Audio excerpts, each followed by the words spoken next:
Let's study 9th standard ICSE physics, chapter 5a numericals based on Archimedes principle. Now we are going to do sums 1, 2, 3. Mark the third one as IMP. 5th, 8th and 9th. Mark the 8th one also as IMP. In the solved examples, out of the 5 solved examples, 5th one is cancelled and even 2.4 is cancelled. Let's start with the first sum. A body of volume 100 centimeter cube weighs 5 kgf. That means its mass is 5 kg. If the weight is 5 kgf, then the mass is 5 kg. Kgf is not the SI unit of weight or force. Newton is. How do we convert kgf into Newton? We'll just multiply with g. The value of g is 9.8 or 10. It will be given in the sum. For this chapter, if the value of g is not given, then no need to convert kgf into Newton. We can keep the answer in the units of kgf. No need to convert it into SI units. But if they give you the value of g in the question, then use it to convert it into the SI unit. So if the value of g was 10 given in the question, then we would say that the weight is 5 into 10, 50 Newton. But here we'll keep it as it is. It is completely immersed. Now this phrase is very important. In every sum we need to ascertain if the object is completely immersed or only partially immersed. If it is completely immersed in the liquid, that means the volume of the liquid displaced is equal to the volume of the object, which will be 100 centimeter cube in this case. Now the density of liquid is also given, 1.8 into 10 raised to 3 kilogram per meter cube. That's 1800 kilogram per meter cube. Now you should remember that the density of water is 1000 kilogram per meter cube, or 1 gram per centimeter cube in CGS unit. First, they've asked us to calculate the upthrust due to the liquid. Now upthrust formula is V rho G. That is volume into density into G. So first we write all the data, the volume, the weight and the density. Note that the density is in SI unit. That means volume should also be converted into SI unit. We convert centimeter to meter by dividing by 100. So we'll convert centimeter cube to meter cube by dividing by 100 thrice. That is dividing by 1 million. Or you can simply write into 10 raised to minus 6, which is actually nothing but upon 1 million. So now the units are both SI unit. We'll keep kgf as it is because the value of g is not given. Now upthrust. So this is the symbol of upthrust, also called buoyant force. If you want to write upthrust, that is also fine. The formula is V rho G. V is a volume of liquid displaced, but in this sum, as you know, is the same as the volume of the object, 100 centimeter cube, or rather this. Density of liquid, always remember, in upthrust we calculate using density of liquid and not the density of the object. Value of G is not given here, so we will keep it as 1, so that the answer we get is in kgf. This 10 raised to minus 6, and there are 1, 2 zeros and 3 zeros out here, so that 5 zeros. So 10 raised to minus 6 and 10 raised to 5 becomes 10 raised to minus 1. Shift the decimal to the left hand side and you get the answer as 0.18 kgf. If you would like to calculate it in some other way, go ahead, but this is the correct answer. Notice that this is a force and I'm not converting it into Newton. If I would have written the value of g as 9.8 or 10 as given in the question, then the answer would have been in Newton. But since the value of g is not given, we can keep it in kgf. And in such a case, we always assume the value of g to be 1. Roman number 2, they've asked us to find the weight of the body in liquid. That is nothing but the apparent weight. You see, whenever an object is immersed in a liquid, because of the upthrust, it seems that there is a loss in weight. The new weight is always less than the actual weight in air. So what is the weight in the liquid? Weight in the liquid will obviously be the actual weight in air, which was 5 kgf as given in the question, minus the upthrust, which we have calculated as 0.18. So now it's 4.82 kgf in the liquid. Now, can you guess what will be the weight of the liquid displaced in this sum? Well, it would be 0.18 kgf, because weight of liquid displaced is always equal to the upthrust, which is always equal to the loss in weight. Remember this formula. This is the master formula for this whole exercise. Upthrust is equal to weight of liquid displaced, which is equal to the loss in weight. Now the second sum. A body weighs 450 gf in air and 310 gf in completely immersed in water. Again, look here, completely immersed in water. Why is it weighing less in water? Because of upthrust, of course. First, find the volume of the body. Well, we know that when something is completely immersed, I can say that volume of the body is equal to volume of the liquid displaced. So volume of liquid displaced, isn't it? If the object is completely submerged, then the volume of the object is equal to volume of liquid displaced. Volume of liquid, the usual definition of volume is mass upon density. That is mass of liquid displaced upon density of liquid. The liquid in this case is water, which is something interesting because water's density is 1 gram per centimeter cube. So I can say numerically the volume is nothing but the mass. That is true only for water. In case of water, if mass is 20 gram, volume is 20 centimeter cube. If mass is 150 gram, volume is 150 centimeter cube, because water's density is always 1. But note that this is true or valid only when we are using CGS units, not SI units, because in SI unit, density of water is 1000 kilogram per meter cube. Then the volume and mass won't be numerically equal. So what I have shown is a relationship which says that the volume of the object is numerically equal to the mass of the water displaced. But how will we get the mass of the water displaced? Well, again, mass is numerically equal to the weight of the water displaced. Because if mass is 20 gram, then weight is 20 gf. If mass is 50 gram, then weight is 50 gf. So numerically they are equal, although the units are different. So when I put equal to sign here, please understand it's only numerically equal. The units are different. The weights unit is gf, masses unit is gram, and volumes unit is centimeter cube. We are only using CGS units here. Only then this equation is right. So finally, what I'm trying to say is volume of the object is nothing but equal to weight of the liquid displaced, and weight of liquid displaced is equal to the upthrust. So that is what we are going to use here. I will say that the weight of the liquid displaced is equal to, I'm sorry, this was weight in liquid, not weight of liquid displaced. The second sum is here. So the volume of the object is equal to the upthrust, and upthrust is nothing but the actual weight minus the new weight in water. So please understand that this is only numerically equal because the units are different. So again, in the question, what was the data given? The weight of the object was 450 gf. The weight of it in water reduced to 310 gf. Why did the weight reduce? Because there was upthrust. Why was there an upthrust? Because every object in a liquid experiences an upward force. And how do we calculate that upthrust? Well, clearly that upthrust is equal to the difference in this, which is 140 gf. So you should start with Roman number 2 in this sum. First, we should say that the loss in weight is the original weight minus the new weight, which is 140 gf. Then Roman number 3, how much is the upthrust? Well, upthrust is equal to loss in weight. So even that is 140 gf.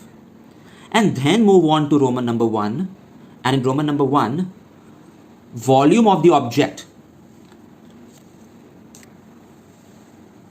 is equal to, well, we should mention something here, is equal to the weight minus the new weight, which is equal to the upthrust numerically. So please mention this also. I just showed you how this is true step by step, and this works out only because water's density is 1. So remember, when completely immersed, that is also important factor here, the volume of the object is nothing but the upthrust. Volume of the object immersed is equal to the buoyant force, and buoyant force we've already calculated. That is a loss in weight or the difference in the weight. So we say that the volume is 140 centimeter cube. Don't write GF for volume. Be very careful about the units here. So make sure you do Roman number 2 first, then Roman number 3, and then solve Roman number 1 below it. Now the third sum, it's an IMP sum. You are provided with a hollow iron ball A of volume 15 centimeter cube and mass is 12 gram, and iron ball B of the same mass, but it's solid iron ball, means it's not hollow. So which one is heavier? Both have the same weight. The mass is same, 12 gram, so the weight is also same, 12 GF and 12 GF. Yeah, iron ball B will be denser because iron ball A is hollow. So if I were to draw iron ball A and iron ball B, iron ball A has a larger radius and iron ball B has a smaller radius. Even though their weights are same, the weight is same because iron ball A is hollow from inside, whereas iron ball B is totally solid. So the mass and weight is same, but the density is greater here. So even though the weight is same, it's possible that ball A will float and ball B will sink, because the weight is 12 GF and the weight is 12 GF. But will the upthrust be enough to make it float here, or the upthrust will be enough to make it float here? Let's find out. For ball A, upthrust or buoyant force, you can write upthrust if you want. The formula is V rho G. Remember, V is the volume of the liquid displaced. So imagine that ball A is completely immersed, first of all. Then the volume of the liquid displaced or water displaced is equal to the volume of the ball, which is 15. Density of water, although not given, we know it is 1. So just write 1. And G, we take it as 1 because we are going to get the answer in GF. So whether you're getting the answer in GF or KGF, in both cases we take G as 1 because the value of G is not given in the sum. So the upthrust is 15 GF when fully submerged. Why should we write this? Because the fact is that the weight, downward force, is 12 GF, whereas the upthrust on it is 15 GF. That means the weight is less than the upthrust. In such a case, what happens? Then the ball will not be fully submerged when we leave it alone. It will rise up a bit such that now the upthrust will become exactly equal to its weight, which is 12 GF. So it will sink only partially, let's say till this level.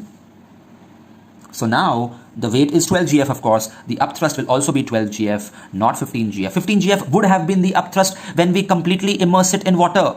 But the moment we remove our hand, does it require 15 GF of upthrust to float? No, it just needs 12 GF. So it will be partially submerged, and now its final upthrust is equal to the weight 12 GF. That is why it will float. But what about ball B? First of all, let's find its volume. Ball A's volume was given in the question, but not of ball B. So in ball B, volume is equal to mass upon density of the solid, of the iron, which is given as 8 gram per centimeter cube in the question. And the mass is same, 12 gram upon 8. So the volume is 1.5 centimeter cube. Note that this volume is far less than this one. Here the volume was 15 centimeter cube, but here the same quantity, same mass of iron has been compressed in just 1.5 centimeter cube of volume. But why do we need this volume? Well, to calculate upthrust, whose formula is V rho G. Yes, volume here is the volume of the liquid displaced, but that is equal to the volume of the object immersed in it. So again, ball B is completely immersed in it, so the volume of liquid displaced will also be 1.5 centimeter cube. Density of water is 1, of course, and G we take as 1. We get the answer of upthrust as 1.5 GF. Now, is that enough to make it float? Not at all. What was the weight of ball B? 12 GF, just like ball A. But unlike ball A, here the upthrust is far less than the weight, so it will sink. Of course, it will appear to lose weight, but it will sink. And that's the B answer as well, with the explanation to be written. Now question 5. Again, there are two spheres, A and B, each of volume 100 centimeter cube. They are placed on water, whose density is given, even if they would not have given, we knew it. Sphere A is made up of wood, density is less than that of water, and sphere B is made up of iron, density is more than that of water.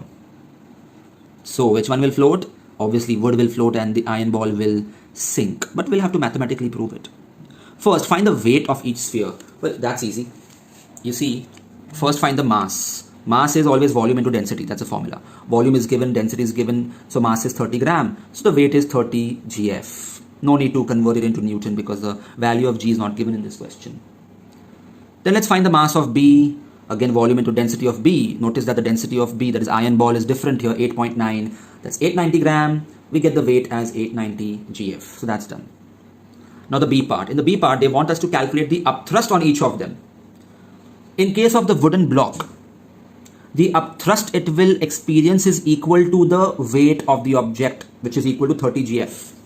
So remember this, whenever anything floats, its upthrust is always equal to its weight. Whenever anything floats, whether completely submerged or partially submerged, the upthrust will always be equal to weight of the object. So what is the net force or net weight of that object now? 0. Because the upthrust is 30 GF upwards. Of course, if we would have completely submerged this wooden block inside the water, then the upthrust would have been 100 GF, which is more than the 30 GF weight. That is why as soon as you remove your hand, it will come up. And now the upthrust will decrease to just 30 GF because that's all it needs to float in water. But what about upthrust on the iron ball? Well, that will be V rho G. In that case, it will be completely submerged. So the volume of water will be 100. The density is 1, of course, and G is 1. So the upthrust is 100 GF. Is that enough to make it float? No. Its weight is 890 GF. And the upthrust is less than the weight. So it will sink. And that's the answer of part B. Now, question 8. It's IMP. A metal cube of edge 5 centimeter. It's a cube, so the volume will be side cube, which is 5 into 5 into 5. That's 125 centimeter cube. Density is also given. Great. It is suspended by a thread so as to be completely immersed in a liquid of density 1.2 gram per centimeter cube. So that's not water, that's something else. And the value of G is given here. That means we'll have to convert everything into SI units here, compulsorily. So it's good to draw a diagram first to understand this sum. So what's happening here is, the object is completely immersed. Obviously it's heavy enough to sink. It's being hung by a thread here, suspended. The weight is acting downwards, upthrust is acting upwards. Definitely upthrust is less than the weight, otherwise it would have floated. But still, it's hanging here, it's not sinking down. Why is it not sinking down further, even though the weight is greater than the upthrust? Because of the string. So the string is exerting an upward tension force. That means tension plus upthrust totally is equal to the weight downwards. That is why it is in equilibrium here. It is stationary here. So T plus FB is equal to weight. And they've asked us to find T. So that will be the weight of the object minus the upthrust. That's right. Tension in the string is equal to the weight of the object minus the upthrust acting on the object. So let's start calculating. First of all, volume is 5 cube, but we have to convert everything into SI units now because the value of G is given. So how do we convert centimeter cube to meter cube? Divide by a million. I just wrote into 10 raised to minus 6. Densities also should be converted into SI units by multiplying by 1000 each. Now tension, as I said, is equal to the amount of stress you give me. In physics, however, it is equal to the apparent weight of the liquid, or simply speaking, it is the actual weight minus the upthrust.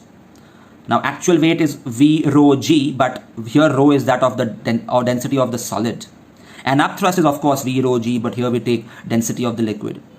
Interestingly, since the object is completely submerged, the volumes are same of the object and the liquid displaced, and G is also same. So take it out common, density minus density, volume value, G's value is given, and density minus density, all in SI units. Great.